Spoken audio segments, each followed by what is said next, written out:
रोज एक नई कहानी देखने के लिए चैनल को सब्सक्राइब करें और बेल आइकन दबाना ना भूलें। रोशनी एक MNC कंपनी में जॉब किया करती थी और अर्जुन नाम के एक लड़के को बेहद पसंद करती थी, जो कि उसी की कंपनी में उसी के अंडर काम करता था। अर्जुन उसका जूनियर था, लेकिन अर्जुन का सारा ध्यान हमेशा ही अपने काम में रहता था, इसीलिए वो रोशनी से उतनी ही बात करता था जितनी जरूरी होती थी। ऐसे ही एक दिन उसकी गर्लफ्रेंड दिया से उसका ब्रेकअप हो जाता है और वो उसे भूलने की कोशिश करता है। तभी उसकी नजर इंस्टाग्राम पर आई एक लड़की के मैसेज रिक्वेस्ट पर पड़ती है। वो उस लड़की से बातें करना शुरू कर देता है और देखते ही देखते वो दोनों बहुत ही अच्छे दोस्त बन जाते हैं। अर्जुन उसको अपने दिल की सारी बातें बताना शुरू कर देता है। ऐसे ही एक दिन वो समय से पहले ही अपने ऑफिस आ जाता है और उसको एक बार फिर से दिया के साथ बिताए हुए अपने सारे लम्हे याद आने लगते हैं, जिनको भूलने के लिए वो खुद से कहता है, अर्जुन बेटा, दिया को भूल जा। वो जा चुकी है तेरी जिंदगी से, पर उसको कैसे भूलूं यार, क्या करूं? इतना सब सोचकर वो इंटरनेट पर कुछ देखने लगता है, लेकिन फिर से उसे दिया की याद आने लगती है, जिससे वो एक बार फिर खुद से कहता है, तू आशिक था, तेरा दिल टूटा है, इसलिए तू नेट पर कुछ ऐसा ही देख, जैसे जहर जहर को काटता है वैसे ही दर्द दर्द को काटेगा। इतना सोचकर वो एक वीडियो देखने लगता है, जिसमें एक लड़की ने बहुत ही खूबसूरत सी साड़ी पहनी होती है और उसकी सेक्सी कमर भी नजर आ रही होती है। वीडियो देखते देखते वो उस वीडियो में ही खो जाता है और उसे देखकर ठंडी आहें भरने लगता है। साथ ही उसकी कमर पर भी हाथ रख देता है। वो ये सब देख ही रहा होता है कि तभी वहाँ पर उसकी बॉस रोशनी आ जाती है और उससे बोलती है, आज जल्दी ऑफिस आ गए। अच्छा ये बताओ, तुमने मेरा पेन ड्राइव और फाइल देखी है? मैं कल यहीं रख कर गई थी। नो मैम, सच में मैंने कुछ नहीं देखा। मैं एक संस्कारी लड़का हूँ। अर्जुन बॉस है, संभाल खुद को। मुझे नहीं पता, मैं सच बोल रहा हूँ, मैंने नहीं देखा। ओके, मैं कैबिन में देख लेती हूँ, तुम अपना काम कर लो। इतना बोलकर वो अपने कैबिन में चली जाती है।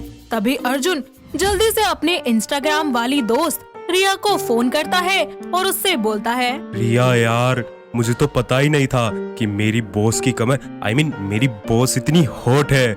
आज वो साड़ी पहनकर आई थी जिसमें मैंने पहली बार उनकी सेक्सी कमर देखी। सच में मेरी बॉस तो कमाल है। मेरी बॉस तो दिया से भी हॉट है। कैसी बातें कर रहा है तू? अपनी बॉस की कमर देख रहा था? तू ऐसा है? छी। तू कह तो ऐसे रही है जैसे अपनी बॉस की नहीं, तेरी कमर की बात कर रहा हूँ।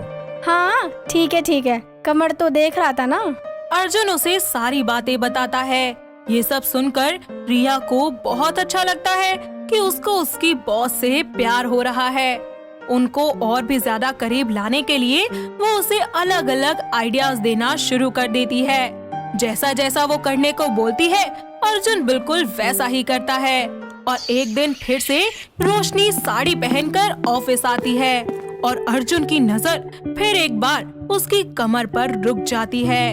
तो वो आज के दिन उसके साथ काम करने के बारे में सोचने लगता है, ताकि वो पूरा दिन रोशनी और उसकी कमर को निहारता रहे। जिसके बाद वो अपना लैपटॉप लेकर और अपनी आंखों पर काला चश्मा लगाकर उसके पास जाकर बैठ जाता है। तभी रोशनी उससे बोलती है, सुबह तक तो तुम्हारी आंखें बिल्कुल ठीक थी, अब कुछ हो गया है क्या? या फैशन के लिए आंखों पर चश्मा लगा कर आए हो? प्रॉब्लम है, और ये प्रॉब्लम दूर से नहीं दिखती, इसके लिए पास आना पड़ता है। क्या कुछ बोला तुमने? नहीं, मैं तो ये बोल रहा था कि मुझे आज आपकी मदद की जरूरत है। आपसे कुछ पूछ कर करना है। क्या करना है? काम करना है, तो मैं यहाँ आपके बगल में बैठ जाऊँ?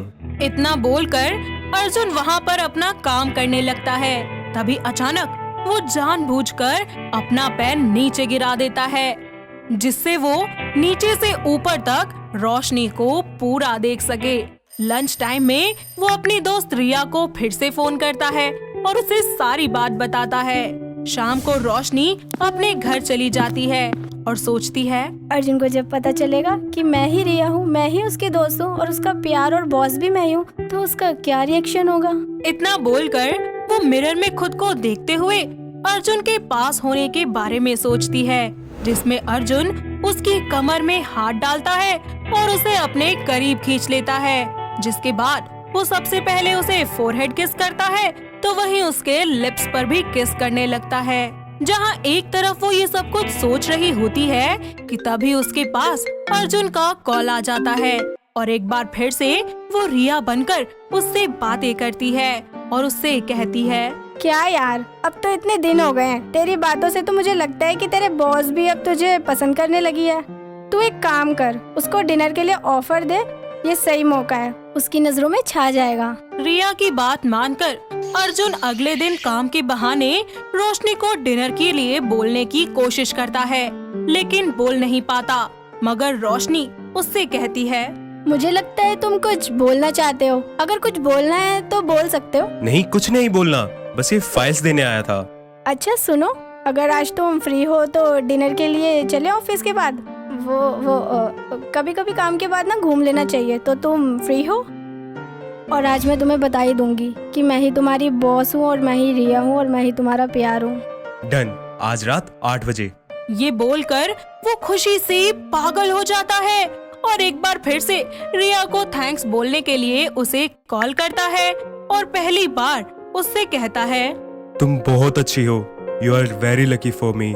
मैं तुम्हें बस एक बार देखना चाहता हूँ। तुम्हें नहीं पता, तुम उस समय से मेरे साथ थी जब कोई नहीं था। अगर तुम नहीं होती तो मुझे कभी रोशनी नहीं मिल पाती, क्योंकि मैं दिया को भूल ही नहीं पाता। मैं रोशनी से मिलने से पहले एक बार तुमसे मिलना चाहता हूँ और तुम्हारी भी सेक्सी कमर देखना चाहता हूँ, जिसके लिए तुमने मुझे इतना डांटा था। मुझसे? अरे रोशनी पर फोकस करो, मुझसे फिर कभी मिल लेना। वैसे भी मैं कुछ दिनों के लिए दादू के पास जा रही हूँ, तो मिल नहीं सकती है। रिया उसको बहाने मार देती है और अगले दिन अर्जुन ऑफिस के बाद रोशनी के साथ डिनर के लिए जाता है, जहाँ रोशनी एक बहुत ही सेक्सी सी साड़ी पहन कर आती है। लेकिन सबसे पहले इस बार वो रोशनी को रिया के बारे में बता देता है, यहाँ तक कि उससे अपने दिल की बात भी नहीं बोलता और रिया से बात करवाने के लिए वो कॉल लगाता है, जिस पर रोशनी का फोन बजता है, पर रोशनी जल्दी से फोन काट देती है। ये सब देखकर अर्जुन को उस पर डाउट होता है कि रिया और रोशनी कहीं एक ही इंसान तो नहीं है। जिसके बाद अर्जुन तुरंत रोशनी का फोन लेकर खुद को कॉल करता है, जिससे सब कुछ साफ हो जाता है। थोड़ी ही देर के बाद वो फोन में कुछ फोटोज देखता है, जो कि अर्जुन की ही होती है। उन फोटोज को रोशनी ने बड़े ही संभाल कर अपने फोन में रखा होता है। ये सब देखकर अर्जुन रोशनी से बोलता है, मुझे धोखा दे रही थी इतने दिनों से। रिया और रोशनी तुम ही हो। ऐसा क्यों किया तुमने? क्या मिला मेरे साथ इतना गंदा मजाक करके? क्यों मेरे टूटे दिल के साथ खेलना चाहती थी? ऐसा नहीं है अर्जुन, मैं तुमसे तब से प्यार करती हूँ जब से तुम ऑफिस में आए हो। बस कभी बोल नहीं पाई, हिम्मत ही नहीं हुई, इसलिए तुमसे ऑनलाइन बात करती हूँ। सोचा दोस्त बनकर तुम्हारा सुख दुख बांट सकूं, इसलिए मैंने ये सब किया। ये सब सोचकर अर्जुन अपनी आंखें बंद करके अपने दिल पर हाथ रखकर सोचता है कि आखिर उसने सच में किससे प्यार किया था। तो उसे पता चलता है कि उसे रोशनी से नहीं बल्कि उस सेक्सी कमर वाली लड़की से प्यार हुआ था। असली प्यार तो वो रिया से करता है, जिसको अब तक वो समझ ही नहीं पाया था। ना कभी उसने उसे देखा था, लेकिन फिर भी वो उससे अपने दिल की सारी बातें शेयर करता था, कुछ भी उससे नहीं छुपाता था, जो आज तक उसने कभी अपनी एक्स गर्लफ्रेंड दिया को भी नहीं बताई थी। रोशनी उदास होकर वहाँ से जा ही रही होती है कि तभी अर्जुन उसकी कमर पर चूटी काटकर उसको रोक लेता है और अपने दिल की बात बताकर हमेशा के लिए उसे अपना लेता है, लेकिन रिया के रूप में। और कुछ ही समय के बाद वो दोनों एक दूसरे से शादी कर लेते हैं और खुशी खुशी अपनी जिंदगी में रहने लगते हैं। दोस्तों, अगर आपको ये कहानी पसंद आई तो इसे लाइक करें, शेयर करें और कमेंट करके बताएं कि कहानी में आपको सबसे अच्छा क्या लगा।